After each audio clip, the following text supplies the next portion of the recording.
Assalamualaikum warahmatullahi wabarakatuh. Waalaikumsalam.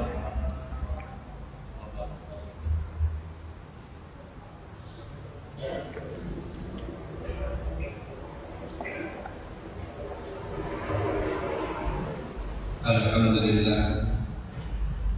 Alhamdulillahillazi a'zama 'ala ibadihi minnah bima dafa'anhum kaida syaitani wa khanna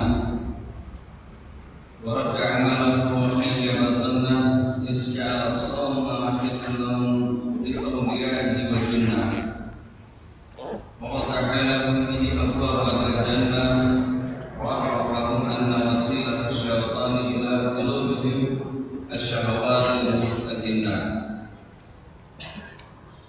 وأن بقطعها تصبح النفس المطمئنة ظاهرة الشوكة في قسم خصمها هوية منها والصلاة على محمد قائد الخلق وممهد السنة وعلى آله وأصحابه ذوي الأبصار السائمة والعقول المرجعة وسلم تسليما كثيرا أما بعد mengawali dengan memanjatkan puji dan syukur kehadirat Allah Subhanahu wa taala atas segala nikmatnya adalah kita manfaatkan waktu saat dan tempat yang baik ini untuk mengharap rahmat Allah Subhanahu wa taala yang Allah tabarkan sepanjang bulan Ramadan menjelang dan sesudah salat zuhur. Kalau hari biasa kita manjakan jasmani kita, sajian-sajian makanan-makanan siang hari. Tapi dalam sebulan ini kita manjakan yaitu rohani kita dengan dikatakan giza ruh, santapan rohani yang kering, yang kosong, yang lemah, yang lapar, yang kita lebih mementingkan daripada jasmani kita dibandingkan rohani kita. Insyaallah selama bulan Ramadan ini kita isi lebih-lebih sepanjang banyak majelis-majelis ilmu menjelang Ramadan ditawakufkan. Padahal bulan puasa itu lebih enak belajar ngaji, sebab nggak ada pikiran makan, minum macam-macam, jadi lebih penuh konsentrasinya. Sebab dikatakan bahwa sesungguhnya Allah Subhanahu wa taala telah memberikan sesuatu karunia yang besar. Azza wa ala ibadihil minnah, telah memberikan sesuatu yang besar terhadap banyak karunia. Apa karunia yang sangat besar? Salah satunya itu yaitu bima dafa'anhum kaida syaitan wa minnah, sesuatu karunia itu yang dapat mencegah dari mereka tipu daya setan.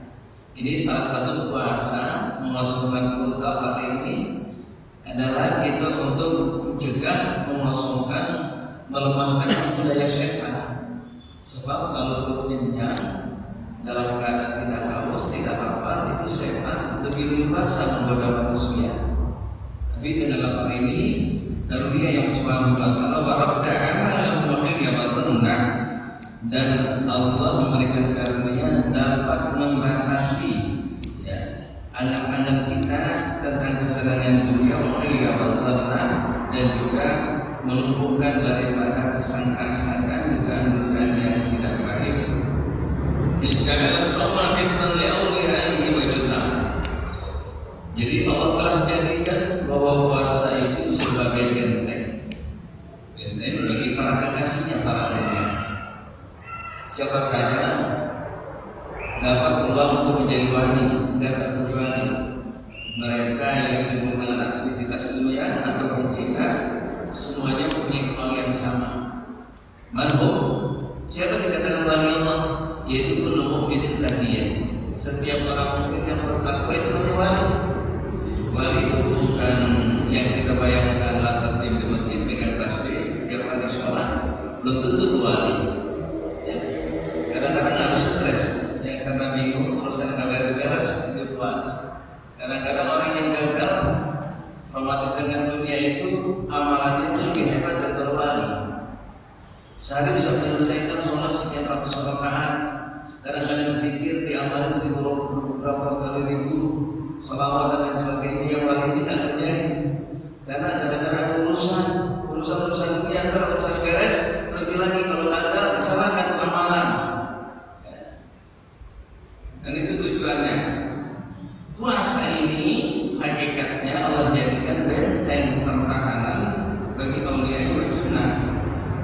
Sehingga orang yang menjadikan puasa sebagai media dan dijadikan benteng di hadapan Allah Subhanahu wa taala, itu yang menyebabkan wa fatahna abwaabal jannah, dan Allah bukakan kepada mereka akan pintu surga.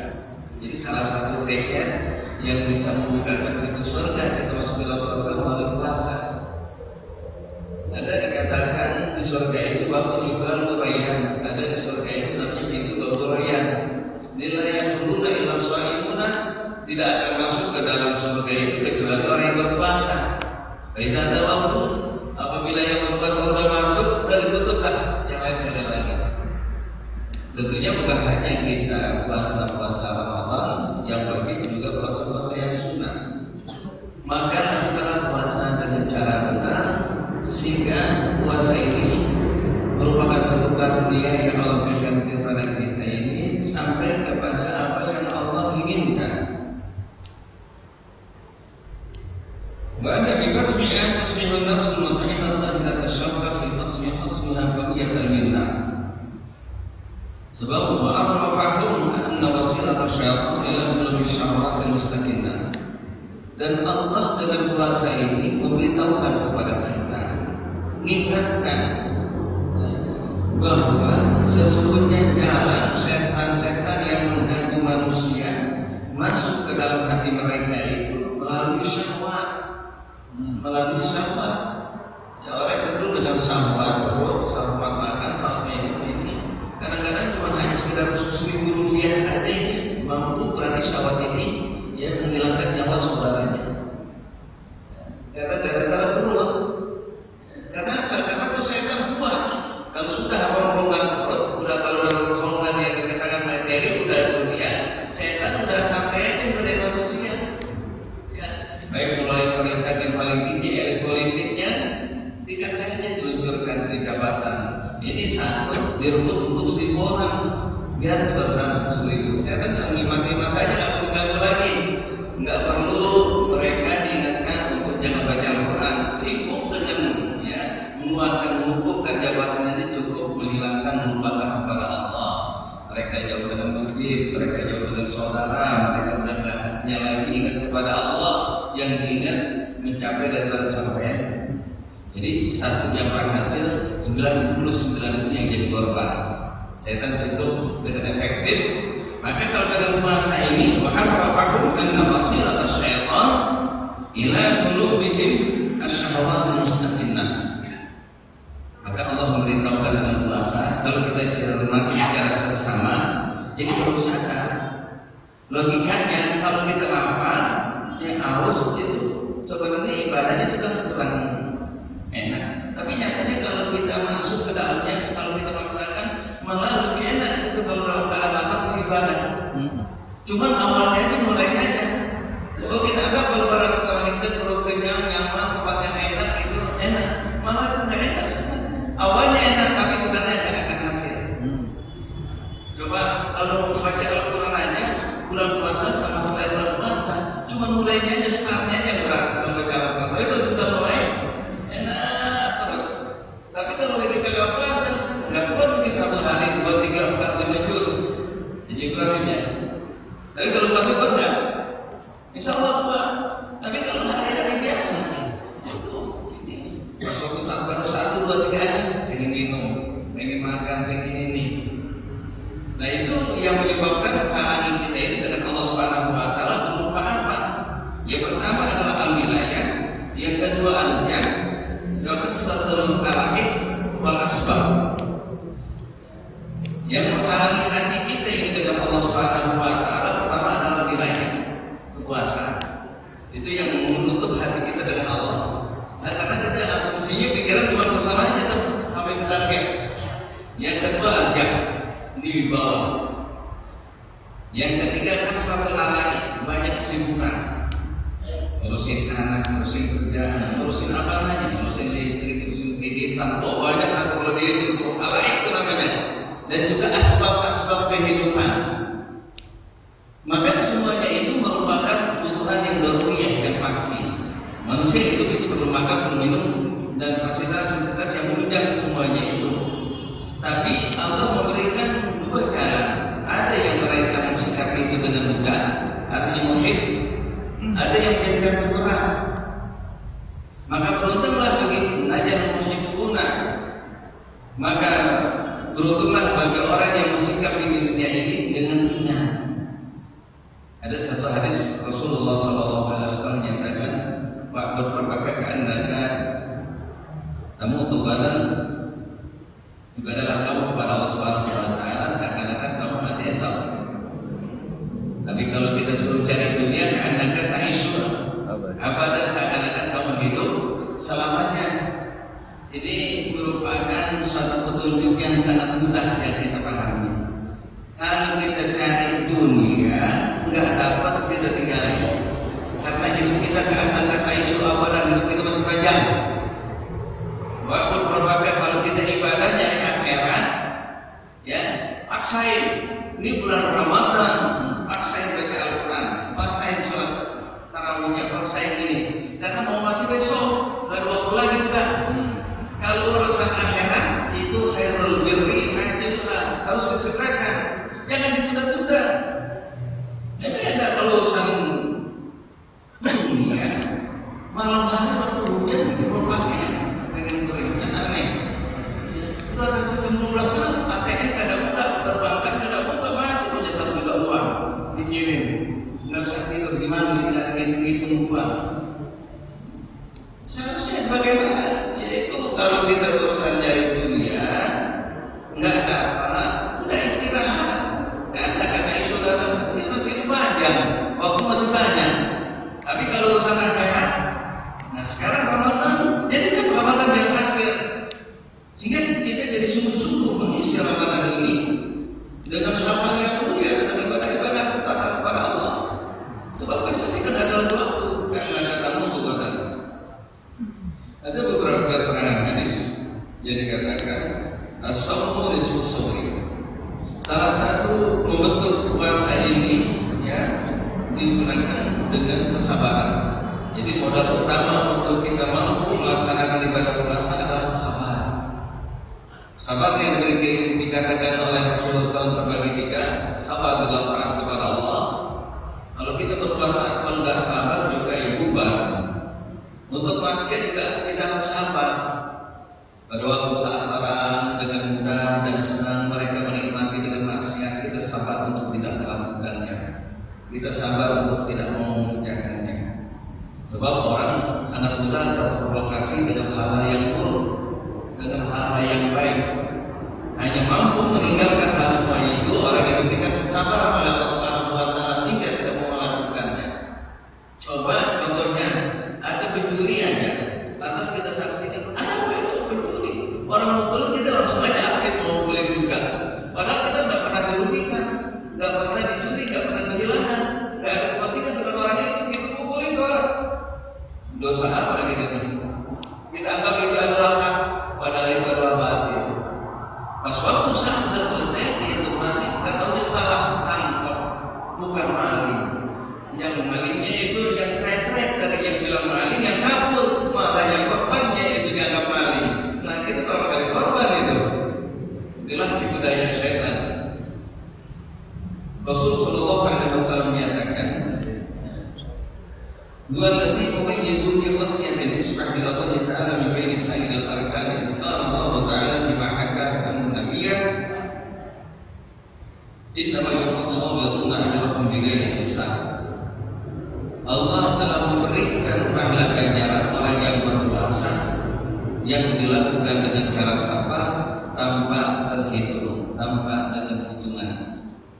Sebab dalam keterangan hadis kullu hasanatan bi asri amsalha ila 700 dhifin illa siyam fa innahu li wa la ajzibihi. Bahwa sesungguhnya setiap satu kebaikan itu Allah balas 10 kecuali puasa, karena ia itu bagiku kata Allah dan aku akan memberikan balasannya. Nah ini sama dengan dikatakan nama yuqassabiruna ajrahum bighairi hisab, tanpa dihitung oleh Allah, karena puasa dilakukan dengan sabar. Maka sebagian mufassirin menyatakan as-sabiruna was-saimuna, orang-orang yang bersabar adalah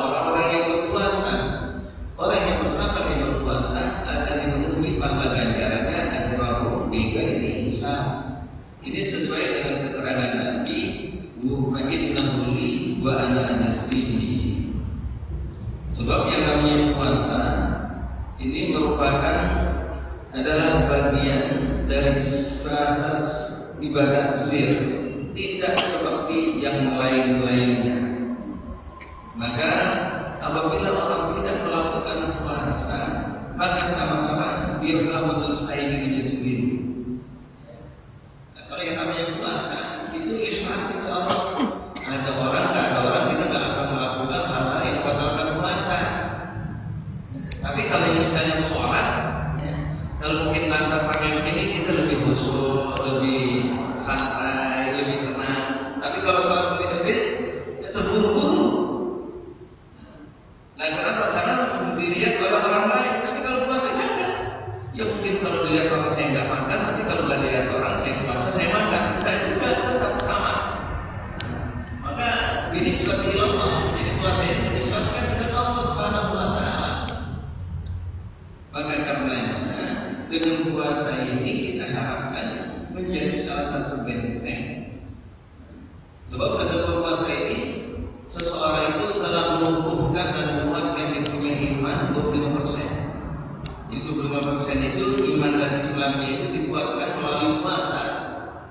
Dengan keterangan dikatakan as-sawmu nisfu sabri, as-sabru nisful iman. Puasa itu separuhnya daripada sabar, sabar itu separuhnya daripada iman. Jadi 25%. Jadi kalau kita puasa dengan benar, berarti kita telah menguatkan fondasi-fondasi keimanan dan keislaman kita 25%. Tinggal kita mewaspadai sebagiannya.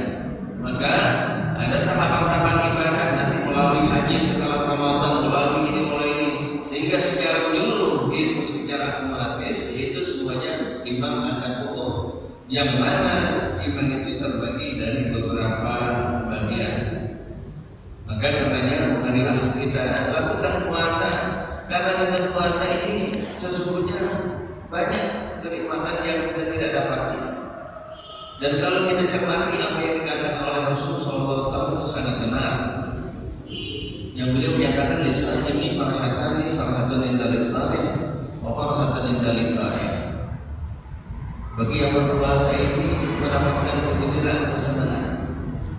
Dengan demikian, kalau kita ingin kita ini habis, nanti rasa lapar kita, rasa haus itu kita hilang. Karena yang kita ingetin ini, seperti orang kerja kalau gajinya besar, disuruh ngapain aja, disuruh kasih tugas apa aja mau dikerjain, karena pikiran itu apa? Itu nanti upahnya, gajinya. Ya. Nah kalau kita bekerja nih untuk anak-anak di rumah, walaupun bagaimana banyak, bahkan misi udah kagak kuat, tapi kita ingin mencukupi dan memberikan kesenangan kepada kebutuhan keluarga, anak istri, itu udah hilang masih capek. Yang penting saya dapat uang ini, apa yang mereka perlukan saya dapat. Mau hujan, mau pemanasan saya lupa. Tapi kalau bagaimana kalau Rasul dan Allah sendiri yang menjadikan, yang berpuasa, kamu bila berpuasa, aku berikan kesenangan langsung di dunia sekali, di akhirat sekali. Yang sekali pertama waktu saat indaiktori, waktu saat berbuka. Waktu saat berbuka itu kagak bisa tertukarkan dengan apa-apa. Kalau seandainya waktu saat berbuka kita dikasih 1 juta rupiah, tapi nggak boleh makan dan minum terus. Atau mau makan, tapi gua nggak dikasih, mau makan. Kenapa? Karena nggak ada yang kasih uang. Enak makan dan minum. Subhanallah. Mungkin kalau air mineral yang kita minum 1 gelas ini setiap hari itu adalah nikmat yang besar. Ini nggak akan terasa itu nikmat kecuali waktu saat berpuasa. Waktu saat berbuka terasa nikmat. Apalagi waktu saat kita maghrib masih tengah jalan di kendaraan dalam keadaan macet. Waduh kita bingung ya, persiapan di mode di kendaraan untuk berbuka. Karena waktu maghrib sudah datang. Tiba-tiba ada yang berbaik hati datang untuk kita, dikasih permen dari luar, benar-benar motor.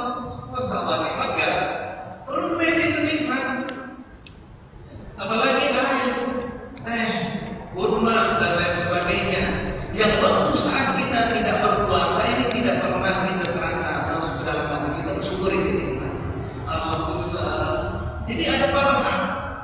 Dan juga dengan demikian kita ketahui bahwa yang namanya kesenangan hidup itu kemasannya bukan karena materi banyak, tapi apa? Karena berpayah-payah. Khamsah fa inna lazizal aish bin nasab. Melalui puasa kita dididik bahwa sesungguhnya kita ingin nikmat makan, nikmat minum, itu bukan makanan yang harus dibeli dengan mahal atau makanan yang lezat, tapi menunya yang paling utama adalah lapar dan haus. Kalau udah lapar dan haus itu nikmat. Nah, kalau kita ingin mempunyai nikmat tempat tinggal yang nikmat, ya, kalau kita pengen punya uang yang nikmat, itu bukan rumah bagus, kendaraan bagus atau uang yang banyak, tapi harus kita peroleh dengan cara berpayah-payah. Berpayah-payah, pansop berpayah-payahlah kamu. Inna lazizal aish bin nasab, sesungguhnya dalam berpayah-payah kamu akan mendapatkan kesenangan hidup. Maka sungguh sangat tertipu orang-orang pelaku maksiat ingin mendapatkan harta dengan cara instan, dengan cara mudah. Sesungguhnya mereka telah tidak mendapatkan nikmat. Maka mereka dengan mudah-mudah nanti menghabiskan uang itu. Tapi berapa banyak dengan mereka? Ada salah satu seorang itu jamaah haji harus mengumpulkan selama 20 tahun untuk mencukupi setoran hajinya, karena sebagai seorang pemulung saya kira ini lebih nikmat dibandingkan orang yang tiba-tiba mendapatkan bantuan langsung pergi haji. Itu perjuangan uang yang pertama kali 10 tahun pertama, 20 tahun yang pertama usaha masukkan 10.000 rupiah, itu sudah terasa di berangkat haji. Nikmatnya panjang. Besoknya ditunggu orang lagi untuk haji, terasa lagi nikmat. Sampai 20 tahun pada waktu saat itu setelah itu sudah nikmat pada bulan sampai hajinya. Nah, tapi kalau kita secara tiba, peringkat haji ini sudah kasih ini, langsung sekarang dia takut, saya belum siap. Udah ada uangnya itu belum siap berangkat haji. Tapi mereka belum berangkat 20 tahun yang lalu mengumpulkan 10.000 itu sudah terasa hajinya itu ada di dalam hatinya. Nah, ini apa yang kita cari sekarang di dunia ini? Itulah adanya. Jadi belum tentu mau mewah, jabatan tinggi dan lain sebagainya itu akan nikmat. Tapi kalau hati kita kosong dengan Subhanahu wa Ta'ala, maka karenanya dengan ini, ya, salah satu yang paling efektif dan yang paling mudah, kesempatan berpuasa kita itu untuk mendekatkan diri kepada Allah yang puasa. Sebab kalau kita tidak puasa ini pikiran kita semalam macam-macam. Tapi kalau dengan puasa, insya Allah ini lebih besar peluangnya ini untuk kita mendekatkan diri kepada Allah. Mintalah kepada Allah Subhanahu wa Ta'ala, mudah-mudahan kita diberikan kenikmatan di dalam berpuasa ini, kenikmatan di dalam sholat, kenikmatan di dalam zikir, kenikmatan itu karena kita telah mengosongkan hati kita ini untuk Allah. Ad-dinu la yatimu illa bifradil qalbi. Agama tidak akan sempurna, ya, kecuali dengan cara mengosongkan hati an ghairillah, akan selain Allah. Semakin kita menuangkan hati untuk Allah, maka semakin sempurna kita punya agama.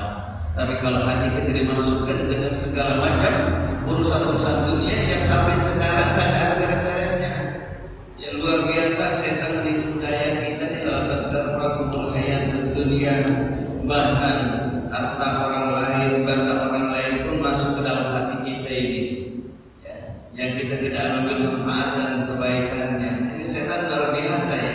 Kadang-kadang kita menghitung harta orang lain, jadi timbulnya hasud, timbulnya iri, timbulnya dendam, timbulnya tamak, timbulnya ini, timbulnya ini.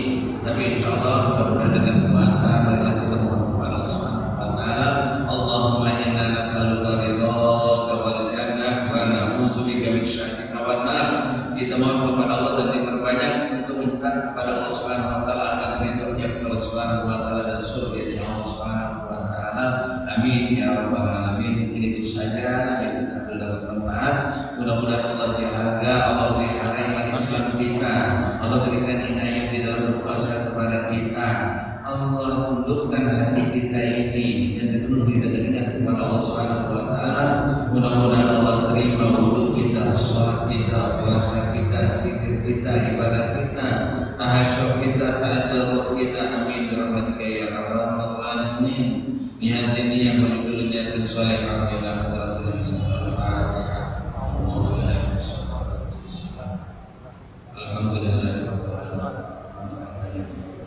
Iyyaka na'budu wa iyyaka nasta'in ihdinas siratal mustaqim. Shiratal ladzina an'amta 'alaihim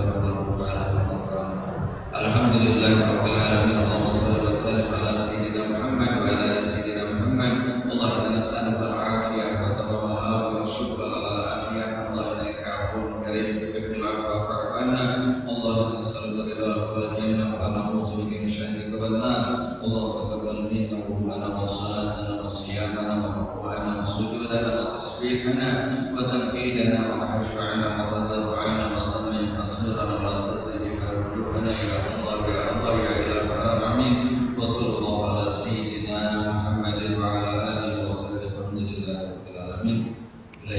Assalamualaikum warahmatullahi wabarakatuh. Waalaikumsalam.